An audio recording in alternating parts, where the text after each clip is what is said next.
What makes young people crazy rave? I'm curious what makes you so curious. In the beginning was the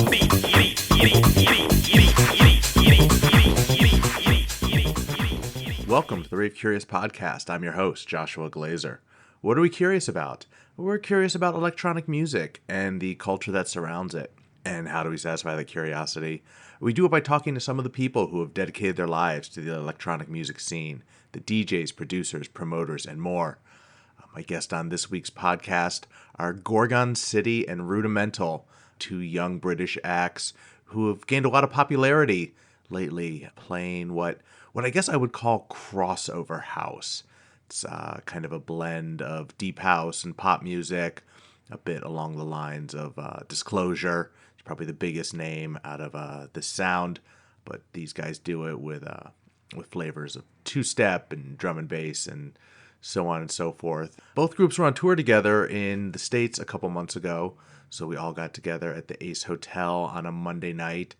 I don't know, everybody seemed pretty exhausted from the weekend full of shows and traveling and touring, and they were actually getting ready to go play a Monday night DJ set in Hollywood. I think everybody had been napping after dinner and had kind of just woken up and were slowly getting back in the mood, having some drinks, some beer, some cocktails.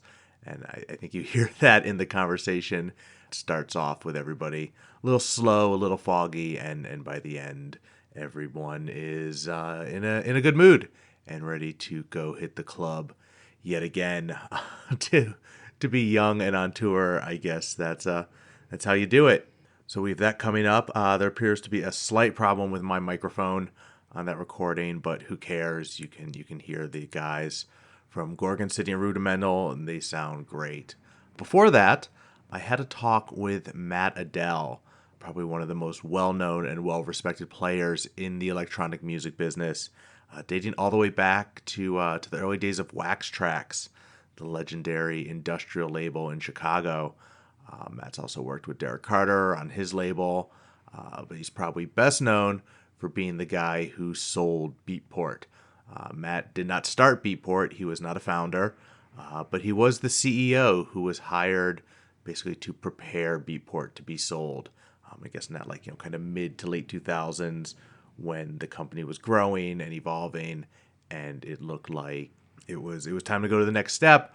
We've also seen how that played out in the past few years. Beatport was, of course, bought by SFX, promptly ran the company and their entire business portfolio seemingly into the ground. The fate of Beatport is still being figured out. SFX is, of course, bankrupt. But Matt is not there anymore. He's now doing. He left a long time ago after the buyout, and he's now working on a new project called Metapop, which is all about monetizing remixes. And I'll let Matt explain what that means. I think he does a better job than I will do here. But Matt is definitely an electronic music lifer, and we talked. Not just about his current business, but we also talked about electronic music culture in general. One thing we hit on was the issue of drugs and the issue of drug deaths, specifically at electronic music events, which is something I've unfortunately encountered several times throughout my years in the electronic music scene. And Matt has some thoughts of his own on it. And, it's notable that as I'm putting out this conversation, just this past weekend in Southern California, there were 3 more deaths related to a major electronic music festival. And, I don't even really know what to say anymore about this. It's been an ongoing issue for years. Tried to be involved in some education movements and ways to prevent these sorts of things. I've worked on harm reduction campaigns connected to some of these big festivals, but nothing ever seems to change except the location.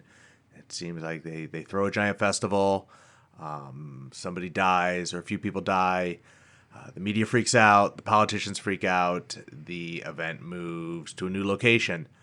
a new city or a town that doesn't think it'll happen to them until the next time when it does. That was definitely the case this weekend at Hard Summer, where there was a death last year, and there was a police crackdown, and they had to move to a new venue, and they moved it, and it happened again. I don't know why people think location changes anything, or why the people who decide that these events can go on, what they're thinking. That's not to say that we need to shut down electronic music festivals. I don't think that is the case at all. I think by any measure, when you compare it to the statistics about road deaths or opioid overdoses, or even mass shootings, the number of deaths at electronic music events is small. But it just kind of feels like too many. And maybe it happens because the promoters have their hands tied as far as how much harm reduction they can do. Maybe it's because ecstasy, which is usually what's to blame in these deaths, is cut with horrible other substances because the government prohibition has made it so hard to get the real stuff, which is, I think most experts would say the real stuff, MDMA, is relatively harmless. There's a market, there's a demand, and if the government has been able to shut off the supply of real MDMA, the drug makers and drug dealers will obviously just find another route, actually creating more harm and more danger. I look at Europe, where the drug laws are much looser, where drug testing is a lot more common, where the biggest problem you seem to have regarding pills in Europe is that they are too strong. You will literally see warnings telling people that there's too much MDMA and they should, take a half or take a quarter. And it seems like there's fewer deaths. I don't know. Maybe it's because the good pills are made in the Netherlands and they're easily distributed throughout the continent. Maybe that's why the UK, which is an island and has tougher borders, actually seems to have more problems with bad pills and drug deaths, ecstasy deaths, than the continent does. Maybe Brexit is going to make it worse. Maybe that's one of the other downsides of Brexit is going to be more deaths by ecstasy. Ridiculous, I know, and it's really not a funny topic. The people are dying from trying to take what seems to be a relatively harmless substance. It's far less toxic than OxyContin or Adderall, or a lot of the drugs that we have in abundance here in the U.S. But something's not right. The situation is what it is right now, and people, particularly I think young music fans here in America, they need to be careful.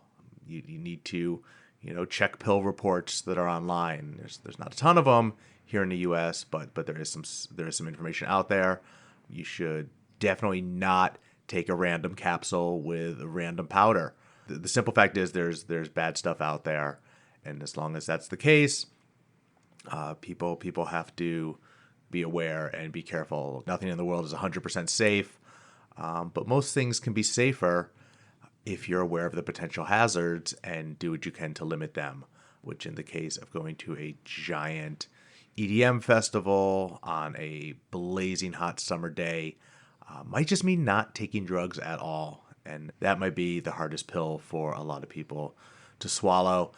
That's enough of me on my soapbox. If you agree or disagree with anything I said here, let me know. Send a message on Facebook or Twitter, both Rave Curious.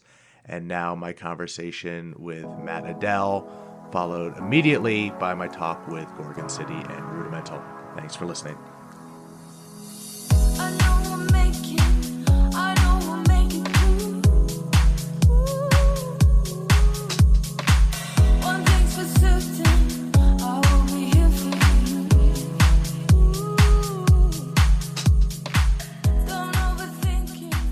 Hey, what's up, Matt? Good to see you. Here with Matt Adell from Metapop. Yes. It's the new company. Yes. Where else would people know you from? They may know me from, I was the CEO of Beatport. That little thing. That thing, that cool thing, I was really lucky to be a part of. And some people know me as the funny-looking older guy dancing in front of the bass cabinets. I've met a few friends that way. And, you know, I've been in the music business forever. People remember me from different eras. Okay. What's your favorite era? Now. What's your favorite era, Matt Adell? Right now? Well, now. Now is always I'm a much better Matt Adell as I get older. I hope so. I hope so. Yeah. I think that's true for a lot of people. I hope so. I realize actually that may be the most important thing in life. Right. Yeah. Right. Yeah. So tell me, we're here. You have a new company. It's called Metapop. Yes. And let's get into it. Awesome. Explain the idea, because it's kind of interesting. Well, so I love remixes. You know, traditionally in our market, we've called a lot of them bootleg remixes. I love the art form of derivative works, of taking something someone else made and transforming it in some way so that a combination of the original meaning and original cultural impact of something blends with what you've done to hopefully create a unique moment or feeling in the viewer or listener of the work. So I love all those forms of art, visual and audio. And I've been in dance music my whole life now, it seems like. That's not quite true, but it feels like it. And I wanted to figure out what we could do to solve the problem of the stuff getting taken down. So someone works on something, they're proud of it, they want their friends and, you know, and hopefully audience to hear it, and they put it up and they may have worked on it for weeks and it gets taken down. Which, by the way, makes total sense to me that it gets taken down. I understand why the system works that way. And one of the reasons it works that way is the people who made the original song, the meaning that is being traded upon to some extent in the derivative work, are not being compensated properly. Or they want to control their work. How the work gets used. Yeah, how the work gets used. And I have seen cracks over the last handful of years in those systems. And I decided to work with somebody to first develop some technology that could go and basically read YouTube and read SoundCloud and tell us everything we could find out about remixes, mashups, and DJ sets online in terms of their consumption patterns, which equals their financial value, their cultural impact, meaning how much people talk about particular remixes, what they say about it, and whether those things were being monetized properly or how quickly they were being taken down. And we looked at all this data, and we determined that there was an incredible opportunity between remixers and rights holders, meaning original labels and publishers, to create a transparent, authorized ecosystem that would allow people to be creative, allow people to make the money they deserve, and make sure that this incredible art form can exist on SoundCloud and YouTube without the threat of takedowns, and so fans can still go to their favorite platforms and hear this great work. So that was the long way of saying, like, how did I, Sure. decide to attack this? So basically, if I understand the idea behind it, fundamentally is if you're an artist creating original works, you know that your stuff is being bootlegged, remixed. Kids are just going in there and just going crazy with the stuff. Absolutely, especially if you put the stems out. Right. Of course. Right. And that's happening more and more Yes. with native instruments and their whole stems technology. But that's been happening for forever. I'm constantly amazed to find out even some of my favorite tracks from the 90s that I just assumed were original works are actually, this house track is a sample of this house track, and this 1996 acid track samples a 1994 house track, which samples a 1978 disco track. It's always amazing to realize like where are all these sounds and hooks and everything coming from? But nowadays it's 100-fold because of the technology. Exactly. So I guess where does it start? So I guess it still has to start with the rights holders, correct? Where you have to, the person who actually made the stuff has to sign off on it. So the way Metapop works is rights holder, right now the way it works and why it's so broken is you make one thing and it either gets taken down or someone decides, okay, we'll help you submit your track to the original rights holders. In 2 years, you get your answer, and your answer is no. Okay. Or, And then it comes down. Yeah. Or it happens faster, or you get threatened to get sued.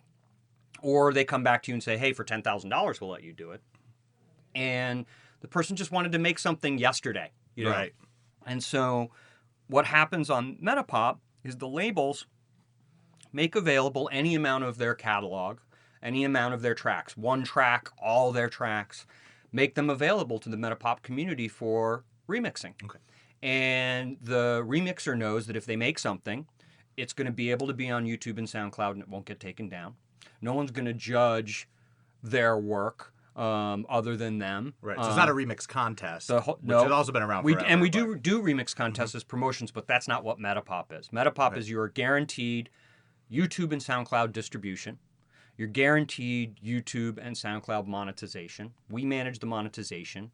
15% of any money that comes in goes to the goes to the remixer, rather. 70% of the money that comes in all goes to the original rights holder. We're totally transparent in our deals. There's no negotiation. There's one way this works. We're trying to create a single ecosystem that works for the most number of people who want to exist in this ecosystem at one time right now. I think complexity is the enemy of getting difficult things done. So we're trying to make it simple for everybody. And the labels have pre-approved these remixes on YouTube and SoundCloud.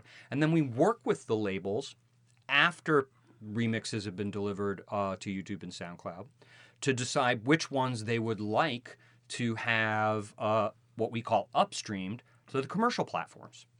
And for instance, Continents is one of our members with a K, great remixer, has entered actually a couple of our remix contests, was the winner of the Luxury, Luxxury, remix contest we did. They're an indie disco band.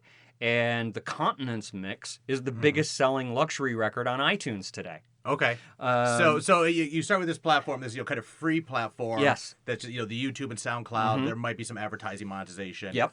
But then if because you're interacting with the labels, they can then put it onto iTunes, Beatport, whatever, and actually sell the product. Yes, and we've had 60 new tracks created in that way in the last 90 days since we offered that feature. Okay. So we're pretty excited. Awesome. So I want to talk a little bit about your background and how you came to this. Obviously, you were the CEO of Beatport during. You weren't one of the founders, but you were definitely there for the rise. I was. I guess I was certainly. I was there before the drop. Okay. But Beatport certainly its most important rise was when it was founded and before I was there. Okay. I mean the three guys who invented Beatport, Jonas, Brent, and Jonas, Brad, and Eloy, right? DJs in the Denver area. They started building Beatport before iTunes existed. Yeah. So that was some pretty great foresight. And they love dance music, and there'd be no Beatport if they hadn't founded it. So when did you come in, and what were you doing prior to that? What made you the guy to come in? Well, I've been in dance music forever. I worked at an important industrial dance music label in Chicago called Wax Trax. Okay, you're a Chicago guy. Yeah. Right. Okay. And I worked at Wax Trax, the record label, in late 80s and early 90s. Thrill Kill Cult, Ministry, KMFDM.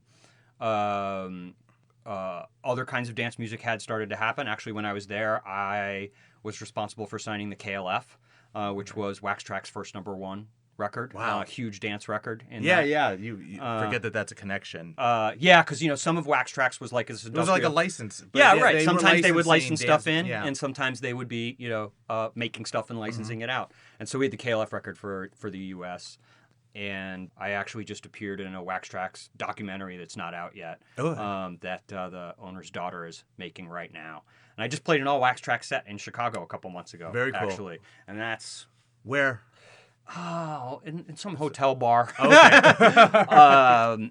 So I forget which story I'm telling. Yeah, why was I the guy at Beatport? So I've been in dance music forever. I was in house music, worked for Derek Carter back in the day after I left Wax Trax. Who won't come on my podcast, apparently. Oh, well, Derek's surprisingly shy. Yeah, I know. And he's a lifelong friend of mine. very, very lucky to know him. The record of his that I had put out is just being reissued now. Derek Carter's Sound Patrol album is being reissued now with new mixes. The Party Crashers just did a cover of one of the tracks from it, which is funny. You don't hear a lot of house covers. Yeah. You hear a lot of ripoffs, but someone actually did a cover of this Derek Carter track that Derek sang on back in the day. Yeah. And so then I went into digital music, just normal digital music. I worked at Amazon. I worked at Napster when Napster was legal. And I was sitting there one day, and a headhunter called and said, "Would you ever consider moving to Denver?" And I blurted out, "Only if I could work at this place called Beatport." And I was lucky enough that Jonas hired me a handful of months later, and I joined as the COO. And a year later, Jonas went back to running his other business. He has a really important ad agency in Denver that he had before Beatport. He also now, I think, is Bad Boy Bill's partner in Moody Records. But he left Beatport, and I became the CEO after about a year. Okay. Okay. And then I was there for another 5 years after. Right. You were there up until, or you were there till the buyout, the SFX and buyout. Then the buyout required me to stay 12 months. I didn't do a lot most of those 12 months, so a lot of people may not remember that I was there. But technically, I worked for them the first 12 writing months. it out. It's just the requirement of, my job was to create money for Beatport shareholders. I wasn't one of the owners. There were a lot of people who were owners, and my job was to help them make money from that ownership. So the SFX deal was a good one for the people who owned Beatport. And part of the requirement of me finishing out that task was to sit in a chair and do nothing for 12 months. Yeah. Well, I happen to know there's a couple people that were sitting out a little bit of time at Beatport right now. Yeah, that's rough. With everything that's gone on, and it's a shame. I talked about this on the podcast a couple weeks ago when right after there had been a bunch of layoffs, and these are my friends. These are people I've known for years. But yeah, I think there's this thing happened where everybody decided they wanted to see the giant fail. They wanted to see the corporate giant SFX fail, and it's almost like they didn't care if when the giant fell, it landed on a bunch of really good people who were doing this for a long time for the right reasons. Yeah, I don't know. I don't pay much attention to I'm not going to drag you into it, huh? No. I just don't pay much attention to the noisy aspect of that. Those are all not all of them. Many of those people are my real friends. And so I just see the fallout, of that. I would be happy to discuss at length, maybe on a different podcast, why capitalism is broken. And I think for a lot of good reasons, people are regularly pleased to see that in evidence, that capitalism in this country is broken. But for me, up close, I just saw the fallout to people I cared about. And even if you don't know them, 50 people losing their job anywhere it's never good news. No, it's a big deal. It's not right. Yeah. It's funny. It makes me think of something that there was this buddy of mine, Craig, that worked for Richie Houghton back in the Windsor days, and he came from Milwaukee and the whole drop bass scene. Oh yeah, Craig, Stolanak. Yeah, dude, I go back with Kurt X from drop bass. Are you going to? No even way. further? No, but I love following it on Facebook. I'm so glad it's happening. I bought a ticket the day they went on sale just because they had the discount if you were over 35. And I was like, maybe I would go, but at this point, I need the discounted ambulance now at this point if I'm going. I think I booked a flight to Berlin, so for that time when it's happening. So Craig from that crew, right in when the last kind of wave crashed in the late 90s, early 2000s when electronica died, I just remember him just kind of looking around saying, I don't know what made everyone think it was going to be better just because it was bigger. I think everyone gets caught in these waves where I started working in this industry as a promoter and as a journalist, 97, 98, where it's kind of like, everything was really just, snowballing. It was big, and, the first EMF happened, and, they called 1 million people, and we're all going to be rich, and it's going to be a techno wonderland, and then I'll just... And I feel like that's, I don't think the crash is as significant now, but I don't know why people get so invested in the scale. Well, I guess is a very long, convoluted way to. You said to something say that. interesting because, first I heard you use the word better. Why do people think bigger will be better? And I mean, that's kind of easy to answer. It depends whether the scene is your business or your lifestyle. Right. Bigger. But for so many people, it's both. I would say one drives the other for many people. For all of us, it's both. And for all of us whose business it is, it's both. For all of us whose lifestyle it is, no. For most of them, it is not. Great point. For 99% of them, it is not something they make money from. It's something they spend their money and time and passion and aspirations for. At a certain point, bigger is never better for those kinds of experiences. And that's why certain festivals like Burning Man, like Tomorrow World and Tomorrowland in some locations have been able to transcend their size, I think, and still create these really meaningful personal experiences for people. But if your job it is to get paid by something, well, you're going to think bigger is certainly better for your career. And, we spend a lot of time at conventions gathering the opinions of people. And those are all the 1% of the people who make money from it. And once again, capitalism is broken. And it's, I should say it's not just the U.S. American style capitalism. All over the globe is broken. And it breaks a lot of things under its own weight. Dance music, which is incredibly important to me, in the grand scheme of things, is one of the minor things I think we've witnessed capitalism break in our lifetimes. Right, But but it's a very nice microcosm. it's that a we great can example. view. It's a Yeah. great example. Well, it's It's an a- example, an illustrative example, if that makes any sense. And also, there was just a lot of things not done terrifically well at SFX. And I can't put my finger on a lot of them. I wasn't involved. I'm not in the live music business, which, by the way, strikes me as incredibly complicated and difficult. And it's a business I have never really been in and never want to be. Yeah, in. it's something I stepped away from. I ran clubs for a while, and then I was like, Well, did you find it stressful? Yes, I mean, I remember when I would incredibly. just throw parties sometimes. Yeah, exactly. Even when I knew it was going to be packed, that first hour when it's not crowded. Oh, it's the I just- worst feeling. Yeah, in the you want to world. go in the bathroom and It's- just hang yourself. Yeah, And I like to rock hard. I have rocked hard in my days.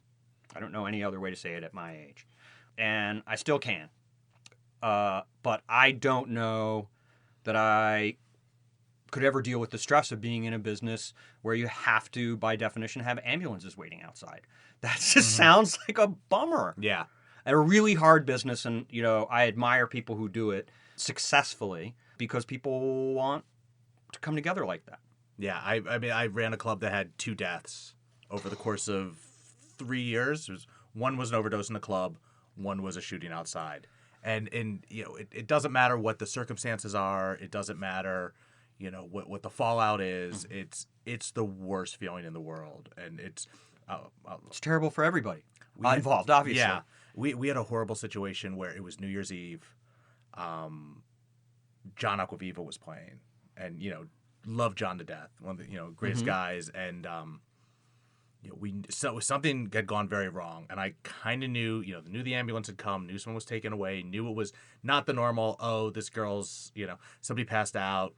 It was more than that, and we knew. And talk about the horrible feeling as like the word came around and people were trying to talk to you. And then, it was like we didn't want to let John know because he had to play records, and we didn't want to upset him. of course. And, it's an awful feeling. And you're right. I talked to some people who are in these big events and where it's a constantly looming. And Well, when was that story that you were talking about with John DJing? When was that? Oh, it was New Year's Eve 2001. It's I think as a voyeur into that world and those metrics, it seems to me it's worse now. And it seems to me that it's worse now because of the booming synthetic drug market where people don't know what they're actually taking, which makes self-regulation very difficult. And I think in a lot of circumstances, it's not even that necessarily a lot of people are overdosing, although I wouldn't recommend throwing drugs into your body that you're unfamiliar with to begin with, but that a lot of people are genuinely just being poisoned. If I were allergic to peanuts and I thought I was buying a grape sandwich, a jelly sandwich, and you gave me a peanut butter and jelly sandwich, that's not me ODing on peanut butter, that's me being poisoned. And I worry that that's what's happening now, and it's another side effect of this community having become so large that it's even a good business to lie to someone about what's in a pill and let them die because you'll have another customer tomorrow. Yeah. And this doesn't happen overseas. It's happening more. You're right that it hasn't. In the UK, it's starting to happen more. Yeah. It seems to basically happen in places that have really tough borders. It happened in South America recently. And, there are drug testing things that happen in Europe that I think are really good, where you can get your pill tested. Sure.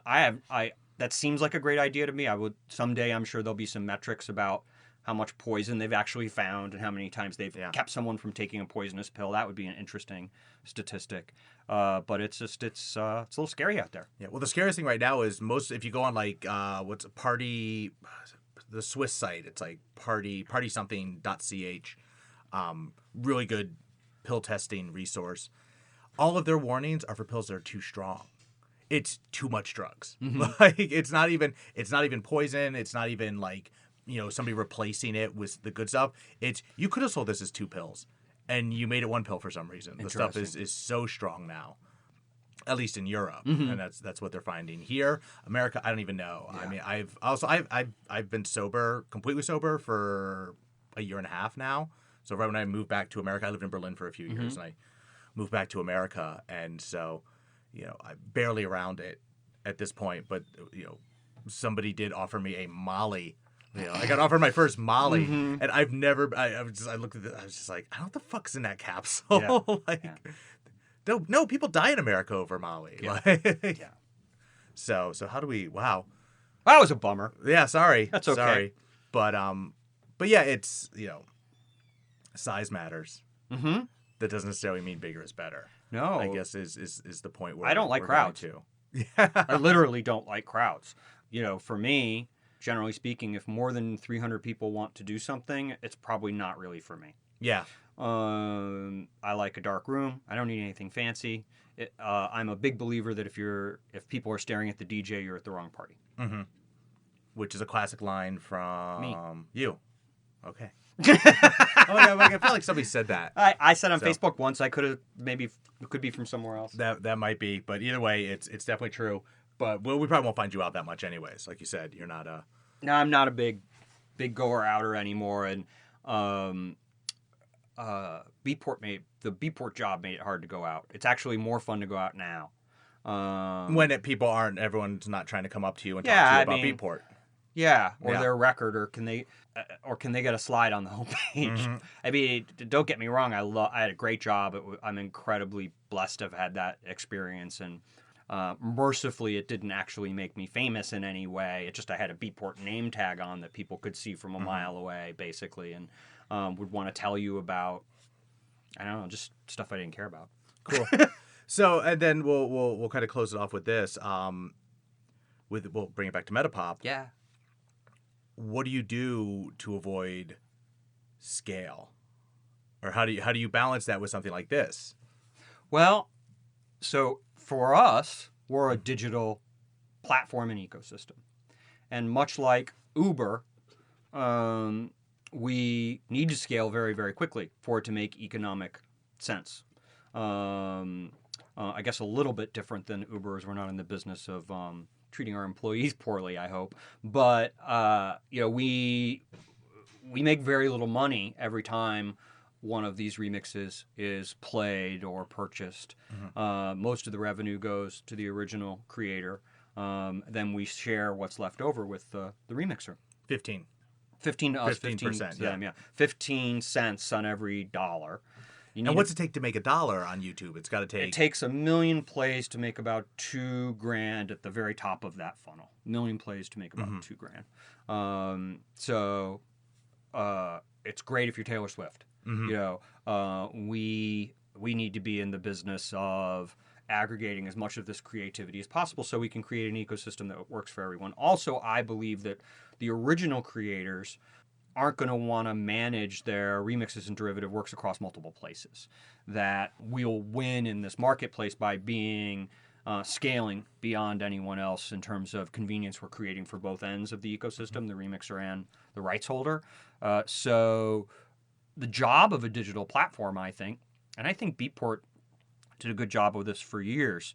And I say Beatport in terms of the website, the store, the record store. Right. Did a really good job of scaling, but still making the experience work for the primary constituents, the users. Beatport's case, DJs. Beatport, even I think as the product got a little wonky lately, and they're doing a great job fixing it again now, still just one of the best places and ways to shop for music for your DJ set in the world. I also love TrackSource. It's the best place in the world to get house music, period.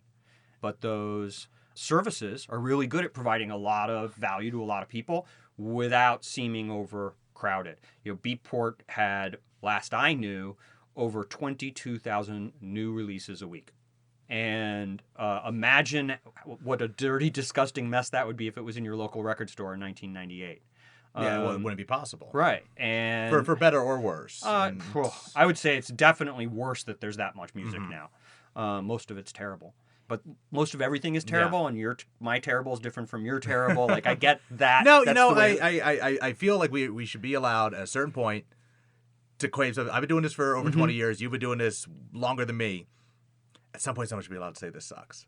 Yeah. So let's. Yeah, especially now that there's 22,000 new releases a week. The good news is I might say something sucks, and someone else might like it, and I'm cool with that. Like, as long as it's not hate speech, we're golden. All right. Fair enough. I grew up working in record stores where I was taught if that person comes in and wants to buy Thriller or the Lionel Richie record, I'm showing my age, you help them find it with a smile on your face, and you be glad that they enjoyed it, because life is hard. And if the Lionel Richie record makes you happy, like, that's pretty great. Life is hard. And so I've never been judgmental about whether other people like something, but I'll still say when I think something sucks. Right. Very strong. I spent one day working at a mall record store around Christmas where we sold so many Kenny G Christmas albums. It was, for some reason, it was a record store that made you wear an apron. Like, that was the employee uniform. Was it Big Daddy's? Sam Goody. Sam Goody. And we sold. I went to the Kenny G Christmas album so many times, they started taking the CDs and putting them in the pockets of the apron. So when people come up to me and say, excuse me, do you have it here? Awesome. And I told myself, if I sell one CD that I like, I'll come back tomorrow. And I didn't go back. So I sold so many copies of Thriller when it came out on vinyl. This was before we had a computerized cash register system. So I had to hold the record up and look at the spine and write down the spine code for every record I sold all day. And Thriller was 94118 was the catalog number. I still remember it. The spine of the record. That I think I want to leave it at that. That's awesome. Brilliant. It was great to see you. Thank you so much. Good luck with Metapop. And, thank you. Yeah. See you around. Take care.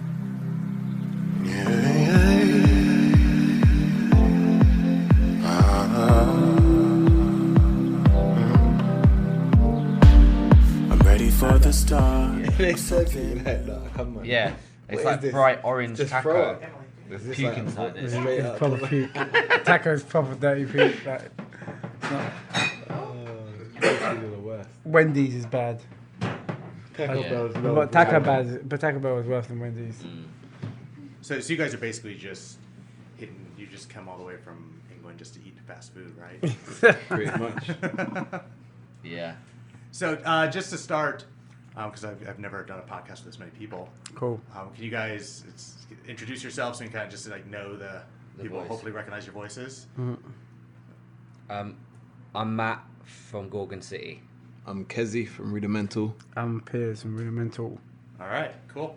So you guys are touring together for how long now? This has been kind of a major tour, right? About a week and a half. We're going into the second week now. Yeah. We started in New York. Yeah. And yeah, we've got LA. We did the LA show on Friday. We've just been from San Diego. We've got Vegas. Vegas. Yeah, it's been quite a busy tour. and we all haven't slept much. Yeah. We're like at the point where, yeah, we're kind of on our last legs in the first leg. No, it's not that bad. Yeah. Well, yeah, it was quite tiring. How long are you over here for? How long is the tour? 2 weeks, just over 2 weeks or something like that. But I guess we're doing DJ sets after every show. We're doing after parties, so it kind of does get a bit hardcore. We had to go straight to do a radio sort of live lounge this morning as well. So we had to go straight from San Diego on the bus to the radio show this morning. So it's been like no sleep really since, I don't know, before Vegas basically. Vegas is pretty ridiculous. Vegas was definitely like as crazy as I thought it was going to be. It was like, I've only been there once before, and I didn't really have time to even like do anything because we just had to go in and out and do the show. But this time we had like a day there basically before the show. So yeah, did some gambling and some drinking. Did you come out ahead? Yeah, I actually did. I came out about $60 up. Okay. And I played all day. That's respectable. That's very respectable. Yeah, like I had loads of fun, so it feels like it was worth it. That's a win. Yeah, I was up like at one point I was up by about $500 and then lost it. What's your game? Roulette. Okay. Yeah, I just find it exciting. Yeah. I'm a blackjack guy. Blackjack's cool, but I find it a bit boring for some reason. Like flipping cards, like it's like whatever. You But require when there's a ball rolling around the thing, you're like, Yeah. yes, no, and then Blackjack, you always seem to win though. I don't win on blackjack. No, that's the thing. I'd never win on blackjack. Okay. So that's why I like roulette. Because I won for about half an hour at one point. I just basically went on red for half an hour, and it was red every single time for half an hour. And then my money just like went up to $500 in half an hour, but then obviously I put it all on black, and then it all went. So what I'm getting from this story is that you're perfectly comfortable, completely just flipping a coin. Yeah, I guess so. Right? Because in case I'm not 50-50. I'm not a big. Was it 50-50? Actually, no, it's 49. There's 49-51. Right? Something like that. Something because you got the zeros. You always lose. There's always You got 2 zeros, which are neither black or There was me red. thinking you had sort of technique and you was No. being a smart gambler. Nah, but it's a mad place, Vegas, man. It's pretty crazy. Because when you start winning, it's when you're gambling and you start winning, you're surrounded by all these people, and they're sort of like Giving you talking to you, drinks. giving you drinks, and talking to you just so you keep gambling. Kind of the only way to enjoy Vegas, I find, is to get quite drunk, because Yeah. you just got to it's part of the vibe. Yeah. But, we had a good show. Yeah. It was a What was wicked show. It was what was the gig? Played at the Foundry. Foundry, yeah. SLS. And the crowd were wicked. The crowd were really sick. It's definitely one of the most interesting shows we've ever done. Oh, man. But yeah, the tour's been really, really good, man. It's been a fun. New York was really fun as well. New York's always fun. Now I'm curious. I want to talk a little bit more about this Vegas thing, Right. Because, obviously, well, maybe you guys wouldn't be aware of this, but one of the reasons why I think everyone agrees electronic music has really taken off in America the past few years was because Vegas made a major investment in it. It was this idea that we're going to build these crazy clubs and pay these insane fees for DJs, and we're going to build this thing that really never existed there before and didn't really investment doesn't really exist anywhere. I guess a lot of people said it was kind of like Ibiza. In that regard, but I mean, was this your first time playing Vegas? Because they recently, in the past few weeks, there's been some articles that have said that Vegas is going to now divest from electronic music, and that they've kind of let that happen, and now they're gonna, I don't know, start booking more Celine magicians Dion. or something. I don't know. Have you had enough exposure with Vegas? Yeah, that was the second time we played there. We supported Emily Sandé once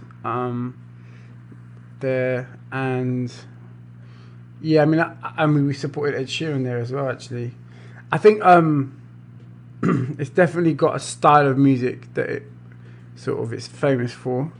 I think that was what was nice about doing it. Was like obviously we're kind of a little bit on the other side of dance music, like, and like it's definitely Vegas has its own vibe. So I don't know. I think going out there, it was really nice to see people, investing in, I guess, other types of dance music because we're a full band and we play live instruments. So I think that it would be great to see more of that in Vegas. And maybe it's a little bit unbiased to the DJ world, or has been in the last 10 years, but that's because it's kicked off so much in America. So yeah, I mean, Ibiza, I'd say like Ibiza is a lot more broad in the spectrum of music. It books a lot of different styles of dance music, and it's just, it's slightly different really. Yeah. It's not as hot as Vegas. Is super hot. Yeah, can't really. But I think we did Vegas with Pete Tong last year, well, like during Coachella, so not last Coachella, the Coachella before. We did like a Pete Tong show. He did his It's All Gone Pete Tong, and that was actually at the SLS as well. It was at the same venue that we played, but it was basically they had redone it, and it was more of a DJ setup. They had a booth in the middle of the, like where now there's a stage there, so it's like they've already changed it. So they changed it into an EDM club, and now they've changed it back into more of a live venue. Right. And so that's why the promoter was saying that. Yeah, so that's why we could do our thing live this time. The last time we wouldn't have been able to play there live because it was just like a DJ booth and it was just all VIP tables behind with people popping bottles, and that's what it was like when I played with Pete, when me and Kai played with Pete during Coachella, and it was very different crowd, different vibe. People didn't seem like they were really there for the music.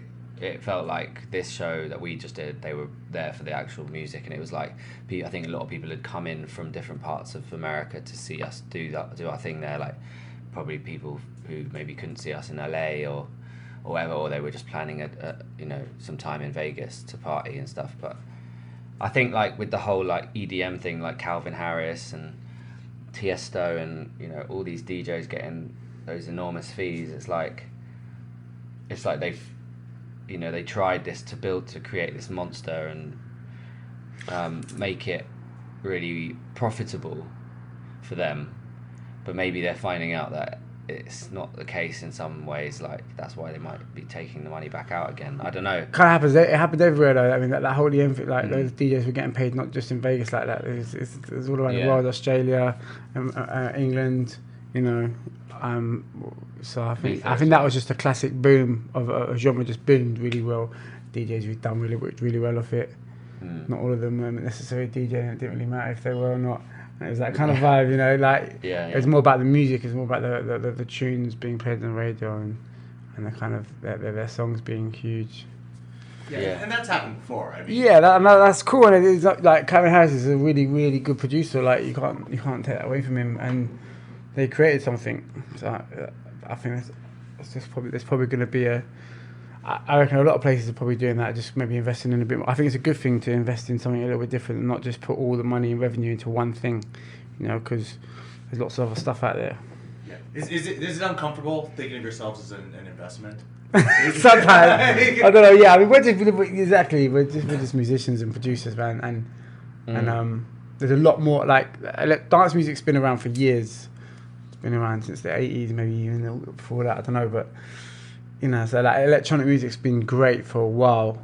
I think now hopefully people will start to see the broader spectrum. I think with anything that's like, because obviously like places like Ibiza and stuff, it's had a history of, like a long history of kind of music and sort of hedonism and sort of hippie vibes. And dance music, dance music, like that Balearic sort of sound, like those kind of beats have always been part of the island and stuff like that. Whereas Vegas is kind of like a man-made devil's playground, like, which is like kind of doesn't really have that history of that kind of rhythm to like with its music and stuff. So it's kind of it's been based on gambling, not on music. Exactly. Yeah. It's based on money and gambling, and maybe like shows like whatever they they have like musicals and that kind of vibe when it comes to the actual magic shows and Tigers and Dion exactly. So for me it's not that surprising that this EDM thing could just blow up and then disappear 2 years later, because it doesn't have that culture rooted in its history, right? So but a lot of people are actually looking to, I think, like the sort of stuff you guys are doing. It's kind of being framed as the next thing that's going to happen. Like everybody says that, at least the narrative. Yes, the coffee. That's the coffee. Yeah, no, we'll get you guys some coffee. That's like 8 p.m. 9 p.m. coffee. Yeah.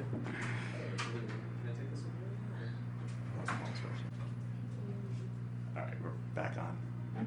So, but yeah, a lot of people are the narrative that's being put forward is the EDM thing happened, and everybody was like, oh, this music's kind of terrible, but at least it's training a new generation to appreciate electronic music. Yeah, I guess you're taking a positive from me. I mean, yeah, I think you're saying. I definitely think like music in general is like, I don't know, like music in general has been quite, pop music especially, has been quite bad for a bit, but I think there's really good things as well. There's always a good in all the dirt. Like James Blake just released a new album. I think I've always looked forward to his albums. Electronic music, I think, it's really strong at the moment. Weirdly, like it's just kind of a lot of it's underground, and you kind of have to go and find what you like, rather than it's not all going to be in the charts. You've got to go out and find your specific thing that you like, and Rudimental, for example, has always kind of been a little bit about not just house and jungle, and a bit soul, reggae. There's a lot of stuff in there, So where did all this come from for you guys? Because I think like I started raving in Detroit in the mid-90s, so I have a very specific point of view. Yeah. And it's both an American point of view, but also distinct Detroit point of view. I think just growing up in London and having a sort of similar rave upbringing, I guess, as Detroit, in terms of we weren't. I mean, I was definitely a bit too young to rave in the 90s, but my sisters did, and my dad knew about a lot about jungle music, and it was kind of passed down. And then we had our version of raves, but when I was growing up, it was like raving was like grime music. That's kind of what we raved to. But they played jungle and house in the clubs as well. Yeah, I mean, London's always, had since it's, it started in the late 80s. Like, it never really went away. Like, it's always had. Yes, and it's always had them clubs. And I guess growing up, we'd go to, like, warehouse raves or various clubs. Yeah, I don't necessarily mean rave as an actual, rave. I also think it kind of started with us being musicians, in a way. Sort of growing up as kids, learning instruments, and getting a bit older, we kind of started producing sort of by ourselves. And then as we sort of got through our teenage years and got a little bit older, we was all sort of friends as kids, me and Piers from Rudimental and the other members of Rudimental. We sort of friends throughout our childhood, all sort of playing music or sports or football together as we grew up. And then we started making music together, and it started to be sort of some of the best music we've ever made. And one of the things we do is just go in the studio and jam out ideas, get the instruments out, and we just press record and have fun and see what happens. And that used to be the way we sort of made the records, and then we put them out, and then it started. We started off just DJing, because there wasn't sort of any avenue for us to be playing as a live band. There was nowhere that would sort of book us, or nowhere, they didn't know where to place us. So we started off DJing on pirate radio. And even with our DJ sets, because we were quite eclectic with our sound, they didn't know where to put us in clubs at the same time. So we had one of the biggest following on our pirate radio station, which was called Deja Vu. But at the same time, promoters wouldn't book us because they didn't know where to place us in what kind of club. And it wasn't until we had our first hit single, which was Feel the Love, where everything sort of came to life. We had our first hit single, and then we got booked to play a couple of quite big festivals as a live band, and we'd never played before live, so we pretty much had a week to prepare for it, and never looked back really, because we're all musicians, and a lot of the music on the record has actually come from us playing live anyway in the studio. It was quite easy to translate from the studio into a live platform, and we did our first show in Isle of Wight Festival to about 1,000 people, and it went down a storm. That was on the Friday night, and then on the Saturday we came back to London and we had the big Radio 1 Weekender show in Hackney, which is where we've grown up, and about 8,000 people came down to see us, and it was pretty crazy, our second ever live show. And I remember we all sort of came off stage and we was like, we've got something here, this live thing is really going to take off, and it's what we've always wanted to do. Yeah, we're all musicians. It's kind of always what we've been about, I guess, is mixing live music and electronic music. It's kind of similar to Gorgon as well. That's kind of why I think we wanted to do this tour so much, was because, you know, like Matt and Kai kind of do a similar thing. A live kind of aspect of it. Yeah, and it's quite, you know, like Mark Crown, who's our trumpeter, has also done tracks with Matt. You know, it's kind of like a family vibe. So it was really exciting to just get this tour kick started, because I think that's kind of what we try and represent, is just the fusion of the two, live music versus electronic music. Right. So I want to ask, just tell me a little bit about pirate radio, because I think that's something that, you know, I kind of understand how important it is.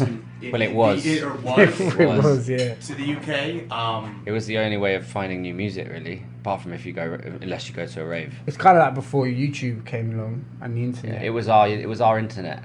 It was like our YouTube. Yeah. It's like, you know, SoundCloud. A kid would search for an artist now on YouTube. You know, we'd be like lock into 7 till 10 on Wednesday night. Dizzy Ross was going on with Slimzy. Skepta's, with Slimzy, or Skepta's going on. Blah, blah, and even before that, even in the house days, it was like your Heartless crew we had, and these were people that were kind of producers, MCs. There was a whole scene engulfed around them. But it was like, you know, I used to record using my, you know, cassette player. I'd record every night. I'd go to bed, turn and press record on my tape deck, and turn the volume down and go to bed. And then wake up the next day, and on the bus on the way to school, I'd listen to that cassette, and it would just be like an hour of jungle music or an hour of garage music, and then I'd listen to all the tunes, and there'd be certain ones that were amazing, and then I'd go to the record shop after school and play the tune to the guy in the record shop and be like, "What's this tune? Do you have it?" And then a lot of the times he'd be like, "Yeah," because it would be a new tune. Cause the DJ, and the DJs would be playing the fresh tunes, because that's what they do, you know. I think so they have them in the shop, and then that's how you find music. That's how I used to find tunes.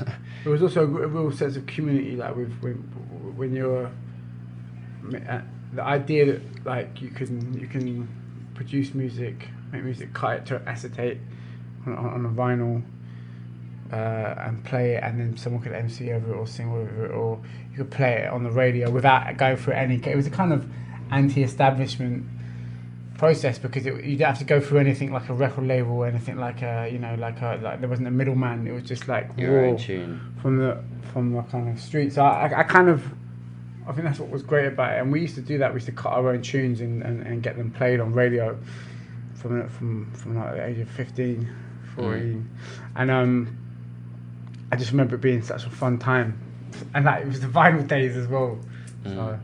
But pirates are definitely still a big thing in London, especially. Like, there's still loads of pirate stations. I mean, a lot of them call themselves like internet stations now because of licensing and stuff, but they're still going well. Like Cool FM's been going for like 25 years. It's still every day, it's on 24/7, playing jungle music, playing garage, well, not garage actually, it's jungle and drum and bass and happy hardcore and stuff, but they still play all that stuff that was big in the 90s, you know. And like, it's a community thing, and you know, you still hear people blasting it in their cars driving around London listening to pirate radio. It's still like ingrained in our like music. It's just not as big a part culture. of like discovering music anymore. Yeah, it's kind of more, in a way, it's like a bit more kind of nostalgic.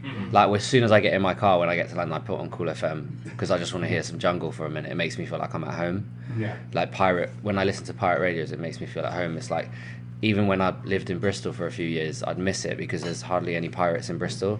But you come, as soon as you enter the M25, there's like hundreds of pirate stations. Jamaican stations playing Yeah. dub, reggae. Yeah. No, I think that's what's good. It's just really good about the culture in London. I think that you can kind of tap into that really easily. Yeah, it's literally free as well. You know what I mean? You don't have to pay for it. It's just great. No, there's something about it. Cause I mean, even like when I'm in London, or even like I was in Heathrow for like 4 hours on my way to Berlin a couple months ago, and I immediately felt compelled to listen to For Hero. It's like, Yeah. and I'm convinced it's because the first time I ever got on an airplane to fly from New York to London, and this would have been like '97. It was a Virgin flight, and they were playing just the opening guitar loop to Protection by Massive Attack. Yeah. Not letting the words never came in. It's like there's that first 16 bars looped as like just the atmosphere of music. Yeah. As I got on the plane, I remember like this distinct like That's Richard Branson, mate. you know like He's a G. He's into it. so like as soon as I'm any place where like a majority of the people have English accents, I suddenly feel the need to like Listen to jungle. listen to Massive Attack or For Hero or something like that. Yeah, that Love UK Massive Attack. sound. They were wicked. They were quite a big influence. They got some Yeah, great albums. definitely. That's kind of Bristol sound, but it's still amazing. Like, but yeah, I think British music's definitely got its own kind of vibe, and that's what's influenced us. You know, both as bands, like especially with me and Kai, our kind of common like interest is why we sort of started making music together is because of our sort of love for early jungle and early drum and bass, and garage and grime and you know just UK sound, and house and like sort of UK sounding stuff. Kai's like a massive sort of Bristol sort of sound fan, you know, Portishead, Massive Attack, and things like Radiohead and stuff like that. It's like that's all those things, you know, are the reason why we work together and kind of why our music sounds like it does. That's where we get that like, you know, sub bass heavy Dirty kind of bass. mix. Dirty Bass. Like that's why we concentrate most on our mixes around the like kick and the sub, just to give it that sort of UK sort of bass culture sort of We sound. love bass. Yeah, big sound systems in Carnival and stuff, Notting Hill Carnival, things like that. Like those kind of seeing those sound systems growing up, it's just like you just want to be able to play your tunes on those systems and feel that bass. And You you know? grew up where? I grew up in North London, Okay. so near these guys. Yeah, we grew up in East London, just like about not far. And I guess the Hackney. carnival scene's another thing that like, you know, if you pay attention to music for long enough, you kind of get it in passing. But Yeah. from where I'm standing, like I could never really experience it. So can you like explain a little bit more like what? Carnival is. Yeah, like what? Yeah, It's a big street party. yeah, so, Biggest street party in Europe. Notting Hill Carnival. yeah. Million people or You something. get So it's a single event you're talking about. It's a weekend. Okay. yeah, Bank holiday weekend, which is a which is what do you call it in America? Like Memorial Day, or Labor Day, yeah. It's like a vacation day. yeah, plus 3-day it's- weekend. 3-day weekend, but it's Sunday and Monday. Yeah, 2 days, and it's just lots of different. and it's sound carnival- systems. Lots of the Caribbean music, different forms. So you've got soca, you've got bashment, reggae, dub, you know, Roots. roots. There's all sorts of stuff. And jungle drum bass. And then the London thing gets mixed in with it, and you get these floats that go down the street with like steel pan bands. You know, there's all sorts of stuff happening. There's lots of food. It's a celebration of like Caribbean culture, music. And then you have the newer systems, which you know play garage, and some of them are linked to pirate stations. A lot of them are actually linked to pirate stations. A lot of them are linked to promoters who do raves in London and have been doing. Some of them like probably don't even do raves anymore. They just do carnival and that's it, because it's a big job doing carnival. You got to put a lot of effort in. You got to get your sound system ready. You got because those things cost a lot to maintain, and like the systems are massive. Do you know what I mean? And they put a lot of effort into them, and they get wicked DJs to come down, and it's just a kind of like thing that you can't miss out on as a Londoner. Like if you're abroad for carnival, you feel this kind of like itching to be there. It's a bit like being away from home for Christmas. Yeah, exactly. Exactly, that's exactly what it is. And like, yeah, it's actually every year. I'm lucky. It's my birthday weekend every year, so it's my birthday party as well. Okay. So I don't think I've missed a carnival since I was 16. Okay, and is this what? So was it age 16 when you start going to these things, or is this something where you were exposed to? I think younger? everyone's different, right? So I started going when I was about 16, just because I think that's when I sort of properly, I don't know, started going out. Because I mean, I found it was back then. It was a little bit more kind of dangerous as well. I mean, it's not dangerous, but it's just, you know, things. There was rough. A little rough, yeah. I mean, where we grew up in East London, there's a big scene for under 18 raves and under 18 sort of nights, and yeah, I mean, that was like a massive event as a childhood growing up in East London to go to one of these raves, and I mean, people we used to look up to, such as Dizzy Rascal and Wiley, they were all sort of MCs at these raves, and the whole sort of UK grime scene, that's where it started. What was this, 15 years ago now, maybe more? Wow, Yeah, so that was a big thing for us from the age of sort of 13 upwards. And as Matt was saying, it was a little rougher those days, and if our mums probably knew what went down in those raves, then they wouldn't have let us go. But that was all part of growing up in East London and part of the fun, you know. And there was a lot of energy, a lot of excited young people at these clubs, and you'd hear the new grime music coming out, you'd hear the new MCs dropping their new bars, and it was just the main sort of event whenever one of these were put on. So these are definitely, even like the carnival is more, is it family oriented at all, or is it strictly like it's a kind of mixture. Well, they have a family day on Sunday, Okay. which is Meant to be a family day, and then the Monday is meant to be the day where everyone lets themselves loose. Okay. And all the adults come But out. it just and turned have out a to be party. both days now, really. Yeah. Yeah. But you get more families on Sunday. No. Just families getting mashed up together. Yeah. There's just one road called All Saints Road where like there's a corner. There's two on either end of the road. There's one end which is like the jungle stage, which can get pretty rowdy, and then you got the and then the other corner is it's a sound system called Dirt Sound System, and it's the loudest. I think it's the loudest one, and when you walk past it, your whole body just rumbles. And it kind of sometimes it makes you feel sick. It's so loud. Yeah. And so those that's two one thing they get on corners- point is the sound system. Yeah, it's just the bass is just, it's like nothing else. It makes you feel physically sick, but in a good way. Yeah. Do you know what I mean? Oh, sure. Yeah. So, It's like a drug. yeah, it's just like the, and it's just so random, like it's just so, you can't get that in London anymore. To be able to go and party on a street with really loud sound systems for free, it's the only time of year you can do that in London. And it's London so, you know, over surveyed with like cameras, and the police presence is so like harsh, and like you don't really get to part. There's so much red tape. It's one opportunity for a street party. Yeah, it's not really any other opportunity to do it. You know, I gotta tell you, I thought that was true, and then it was like 2 or 3 years ago. I was coming out of, what's the name of the venue? It's right next to the Tate Modern. It's like a real like a theater venue kind of thing. Tate Modern. I can't remember. It was right next to it. The Royal something or another something. Oh, the National Theatre, something like that. Maybe doesn't matter. Whatever. Point is, you know, that area right on the Thames. Yeah, like, yeah. this, South like, Bank. you know, South Bank. super tourist, everything area. And we came out, and there was one of the bridges that goes over. Underneath, someone had set up a sound system. Oh yeah, what's that called again? Yeah, something beach. Yeah. Yeah, it's So like it's a thing. yeah, they do it every year when the tide goes out. Okay, because we literally we had to like jump over, not like a high fence or whatever, we had to like jump over a chain to get to the stairs to get down there. Yeah.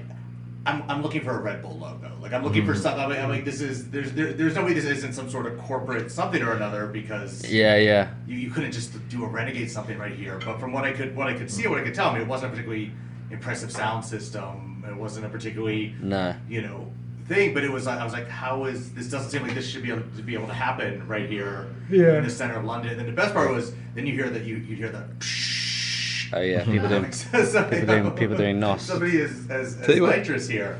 There's a lot more day parties coming back to London scene and London culture. I've noticed over the last few years, especially in the house scene. The good weather when the sun's out. Yeah, when you sort of after Especially in spring Hackney. coming into summer, especially in Hackney, there's a lot Britain's of kind of getting really, really kind of street party warehouse vibes, isn't it? Yeah. raves and daytime Hackney Wick as outdoor well. parties Yeah. popping up, which is really cool actually. Day parties are my favorite. I can only do day parties. Yeah, now. I mean, can't stay up all They're the night. funniest. They're the funniest because then it's like it tires you out, so then you get to sleep at night. Yeah, I mean, people, You know what I mean? people don't realize that, like, you know, never mind the drink or the drug or whatever. Like, it's really the fucking your sleep schedule Yeah. that does such a number on you. Yeah, every no, I weekend. agree. I'm really down for day parties. Let's start a day party revolution. Piers is the biggest liar because he'll go to the day party then he'll go to a stay rave. up till the This next is the day. problem. They go to another day And then go party. to another one. Actually, that's So. what I did yesterday. In San Diego, I day partied and slept. That's what I did. Okay. I did it. So I have done it before, but sometimes it does carry on for 48 hours. You know, that's just. Well, yeah. Sometimes you overshoot the landing. Yeah, and a little bit, Sunday, and you go to a Sunday day party. Next, thing you know, it's Monday morning. And it's Monday morning, and you're calling your boss and saying, "Oh, listen," or if you're your own boss, you just don't turn up to work. you know. Right. Um, No, you don't. That's what Kai's done right now. Okay. That's why Kai isn't here. I lived in Berlin for 4 years, so you don't have to tell me. Like, Yeah. noon to midnight on Sunday is the time to go to Panorama Bar. Yeah. But every now and again, you blink and it's Monday morning. And you're Yeah, like, oh, like what happened? oh shit, what did I do? Yeah. Yeah, that's natural. That's having a good night out. But there was a great party. I went to a great party here in LA yesterday. That was 3 p.m. to 10 p.m. Nice. Just like it was on Skid Row, like just a few blocks from here. I don't know if you're aware, like it gets really bad really quickly. Yeah, I know. You I've walk been a there. few blocks, It's horrible. and It's crazy. suddenly, It's like another world. It's straight Mad Max I know. It's mad. going on. Really, I but- didn't know. Yeah. It's pretty hardcore. It's like it's like a city. Ghetto vibe. It's just homeless people. It's a city. Oh, It's a right. city of homeless Yeah. people just living on the street. Oh right. Just there. It's literally there. Like it's on this road, pretty much. This is that street, isn't it? No, you have to go. Isn't it? Well, there was a party 2-3 there. blocks. I mean, it comes and goes. Like it kind Yeah, of. yeah. One year it'll be really bad, and it'll start to like encroach a little, and then the next year the gentrification that's happening here start like there was nothing. It's because there's a here mission there, right? 5 years ago. Yeah. Yeah. There's yeah, So they there's get a free few different food and they things. get free clothes. But at and- this point, it's kind of become these things just. yeah. You know. I mean, it's just so different to the UK, just because we don't really have that same. We have homeless people, and there's a lot of them, but we don't have the same kind of problems that you have here in America. So much people here though as well. It's too It's many. so big. That's the funny thing about touring out here. It's like it's just Endless, so isn't it? huge, and you throws your whole world around because obviously we come from like a small island, a lot of people, but Yeah. it's just so big out here, and there's Yeah. so much people. So I guess you've got more extreme versions of everything. I mean, California alone, I think, is more people and higher GDP than I think all of the UK, or maybe not all of the, but it's like Well, we got- California is that- alone is the 7th largest economy in the world. Yeah, we got quite. Is it? It's like 6 million people in London, isn't it? 8 million. Wait, it's seventh largest economy in the world, as in like bigger than a country. Yeah. California Yeah, as a bigger state. than most of the countries. What, like Yeah. Japan and stuff like that? I don't know where Japan falls. Is that but because yeah, of Hollywood? That must be because of like Hollywood and the film industry and stuff. Steven Spielberg. Steven Spielberg Yeah. just shut down Hollywood. California.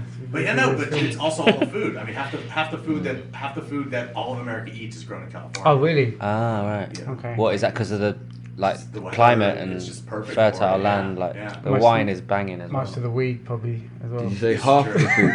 I'm totally guessing on the numbers, but it's a lot. It's if you drive from here to San Francisco, that's basically all you're doing for 5 hours is driving through. Farms and that. Yeah, like agriculture. Mm. Yeah. So- Well, it's a beautiful part of the world. It's definitely one of the nicest parts Yeah, of it's the good world. to do overnight. Though we did an overnight drive from San Diego to here, and it was really, really beautiful. The moon was Yeah. Oh yeah, it was full moon this Yeah, weekend. full So you moon, guys so got the it's- whole. coming It over was the mountains. It was crazy, yeah. nuts. I did see a bit of that actually. on We were the still bus. up, obviously. So how are you guys? You guys like doing like a bus tour? Do you like a? Yeah, it's how got are you getting around? Yeah, it's two buses. Three. 3 buses. Oh yeah. 3 buses Crew with the bus. crew. I think tour bus is actually my favourite way to tour because you actually get to sleep in between shows. It's the one time. When you're Yeah. flying all the time, you might do a live show, do a DJ set after, get back to the hotel Kind of 3, have a 4 in the home, don't you? morning, and then you've got a flight at 6 or 7. Yeah. So you never get to sleep. At least on the bus, you get back and you just wake up and you're wake in the up at place. venue and There's a base camp, there's a home. It's like it kind of feels it's the most homely. it's more relaxing. Yeah, and you don't need to put an alarm on your phone because your tour manager just comes in and pokes you and gets us get out of bed, and then you get up and go and do the show, which is like, it is a godsend for, especially as touring as DJs. DJing touring is like the opposite of that. Sometimes you finish at like 3 in the morning and get back to the hotel. You got to leave at 4, or you got to leave at 5 in the morning. Like Ibiza is like it's a Tuesday and you're DJing at 6 a.m. and then you got to get a flight at 10 a.m. back to London. Yeah, and then you're like, that kind of touring it's is a hard life for us. Yeah, no, I'm not. We're about to tweet DJs complaining here. I'm not complaining. It's the best job. It's the best thing in the world. It's the best job in the world. It's fun. But you don't get to sleep. Tour buses are better. Tour buses are better than here. I do remember sitting with Seth Troxler. It's probably like 10 years ago, like when it was in Miami during Winter Music Conference, when his like the first year where he was playing like When the bats were there. every night. Yeah. And we were sitting at this like 3 or 4 days in, and we were sitting at this party, and he's just like, I'm so fucking tired. I've never been this fucking tired. I don't know what to do. I'm so fucking tired. He's like, and I'm quite a few years older than Seth. I've been doing this for longer. And he was, at least I got the impression he was like asking me my advice, like how do you do this? And I was just like, dude, you just gotta quit. Like, you just gotta quit techno. Like there's no way to have this lifestyle and not. It's true though. Just kind of spend your life sleep deprived. Yeah, you got to have breaks and rest. You got to look after your body and treat your body with some form of respect at some point. Can't keep going on and on. It's really good to. This will be one of the longest tours we've done at like for a whole month. It's quite intense, so it's definitely important to quit for like a week or two, then get back on the road. There are people that do it, completely sort of teetotal and just really master like napping and stuff, and like really being really good at just falling asleep and then just getting the maximum amount of sleep possible. Katie's a nap master. Are you nap master? Yeah. Lulu is as well. I'm good at napping. Lulu's really good. I'm not like. Yeah, I need to have my full on 8 hours, 7 hours, 6 hours, like big one. I can't. Nap's not. I always just fall into a deep sleep. Katie's a pro at it though. Lulu is as well. Our singer Lulu James, she falls asleep anywhere. Like literally, you'll be talking to her, like you'll be in a bar, and it's not even like she's not even tired, and then you'll go to the toilet next thing, and she's just like that. And she's just. This does not sound like a good drinking buddy. You sure this is not fainting? Well, no, because the funny thing is she's like all or nothing. She's like, when she's awake, she's crazy, but she's either awake or she's asleep. Mm-hmm. You know what I mean? Some people are just like kind of. Yeah, it's true. Chilled, but she's fun to have on tour. Yeah, she's good. So how many of you are there? How many people are going around on these 3 buses? It's a big one, isn't it? It's like 30 in total, wasn't it? 8 in our band, another 8, another 6 crew. There's 5 in our band, and then we're actually kind of sharing. We're actually sharing the crew, so we're using the Rudy guys for our monitors and our front of house. But yeah, it's about 30 in total, I think. We're all in this hotel right now. Okay. Are you guys traveling with your own like lights, and is there like a? Yeah. I apologize, I wasn't able to make it on Friday. There's bits and bobs that like we're not bringing out everything, the full kit that we would in terms of lighting and stuff like that. But we are bringing a package. Yeah. Quite a good. It looks pretty sick. Yeah, no, it's and it's like I think it's a really nice matchup.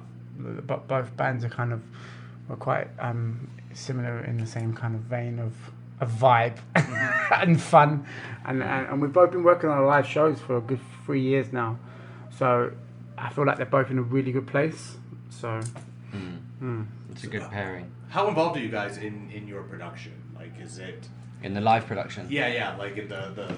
Yeah, we're totally involved. Like whenever we decide on making a new lighting package or a new concept for a stage design, we always start the ideas with our designers from scratch. Like we'll just talk through stuff, and we actually just saw a new design for our next tour, which will be the sort of over the summer, and our UK tour, which is going to be like in October. So yeah, like we just got shown a new design, and then we'll be like give them feedback and start developing it more and improving it until it gets to the point where it's like, right, the deadline is tomorrow. We need to get it into production and start building it and stuff. So yeah, it's definitely, we're always completely involved with it, because I think especially for our show, because I think with the Rudy guys, they've got so much stuff going on stage. They've got lots of live musical instruments. They've got lots of singers, whereas we've got that element, but it's not as kind of visual. Ours is a little bit more kind of, you know, me and Kai kind of just pressing heads down, kind of more like technical stuff, yeah. like when it like with synths and stuff. So for us, the lighting thing is probably like one of the most important elements of the show, because obviously rave dance music is just like, it works so well with good lighting. So I think for us, maybe we kind of concentrate on that side of it a little bit. I don't know, but their lights are obviously great, but I think we really kind of put you got better lights than us. we use the same lighting on this, but do you know what I mean? It's just one of those things, like, I think with dance music's lighting is like one of the most important parts. Yeah, we've actually worked with the same MD, and Andy Gangadine is both working with us. We kind of get quite heavily involved in like the kind of production, I guess, and as well. And for us, it's about making the song sound a little bit different live. Getting in a rehearsal space and just like changing it up a little bit so it doesn't sound exactly like the record, because that it's fun for us. And then I think whenever I go to see a band, I'm always like, I don't want to hear it just like the record, you know. Like the live experience should be, I think we feel something a little bit different to the record. And yeah, there's all sorts of stuff going on our show. I've got an alter ego that happens. Here we go. What did you say? No, it's just he's got this little character that he turns into with like a headband and like long white jacket and sunglasses. Do you want to know what I call him? Sure, yeah. The Dub Doctor. He's the Dub Doctor. He's I've got a picture of him. I'll show you him. He's really sick. He's a really cool guy. He obviously, you know, if you ever need dub, he'll feed you some dub. He's a dub expert. Sometimes he can inject dub into you, if need be, via a sound system. Sometimes he gets too crazy and misses his parts. Sometimes I miss my parts. Sometimes he destroys the drum kit a little bit just to annoy the drum tech.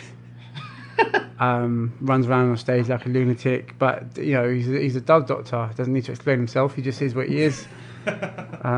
Yeah, so there's put a lot of there's a lot of thought that these things happen on tour. They come out, you know, like alcohol obviously helps things like that come out. But you know, I think it's the fun thing about sort of our show. I guess it's just a bit mental. It's rudimental. Look what I did there. Oh, sure, are we gonna let him get away with that pun? No, don't let him get away with that, please. I think I just did it. Someone get me a drink. So cool. Can we see the photo? Yeah, sure. So you've been putting those like light up shoes as well. So I've got these shoes as well, right, which you can buy on www.wecoco.com. On what? Sorry? wecoco.com. They're these shoes, and £2 goes to charity. It's really good. But that's the Dub Doctor outfit.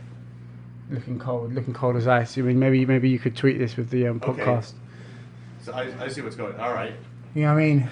That's Mr. Locksmith. Anybody who's listening wants to see this, it's on Pierce Rudimental. It's on Instagram. It's on my Instagram, personal Instagram, probably on the Rudimental one as well. Did I just blow you up calling out your personal Instagram? No, is that a thing? You blow someone up? Not really. No. More if you said my number on there, that'd be a bit weird.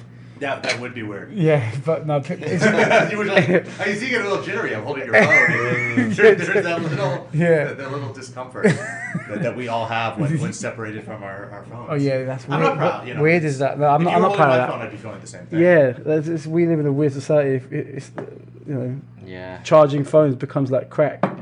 An addiction to look at your phone. It's mad. We've got another hour we could get into this. This is a deep convo. Where Technology. are we at with society? What's going on? But that wasn't an iPhone, was it?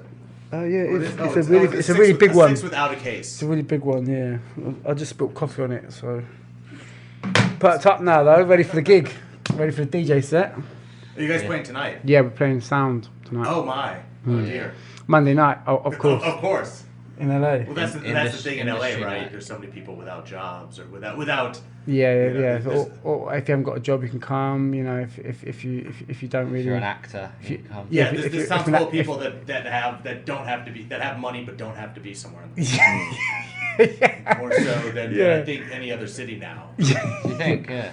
Well, because they're all like famous actors and shit. Well, Yeah, or well, just, it's you just know, that if they're- they haven't got a job on, they've got a week off, they can turn up on a Monday night, whereas some people can't. There's people they option they're working on a script, they optioned the rights to something or another. They're working, they're not actively Yeah, they can get up at 1 instead of 9.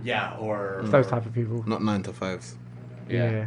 Yeah. But big up the 9 to 5ers. See you on the weekend.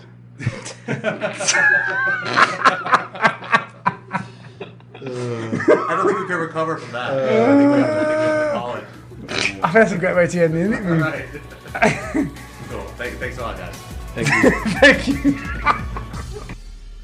That's it for this episode of the Rave Curious podcast. We'll be back in 2 weeks with more conversations with key players in the electronic music community. If you like what you heard on this podcast, let us know. You can give us a shout on Twitter at Rave Curious. You can also like us on Facebook, Rave Curious Podcast. And of course, subscribe on iTunes to make sure you never miss an episode. That's it. Thanks for listening.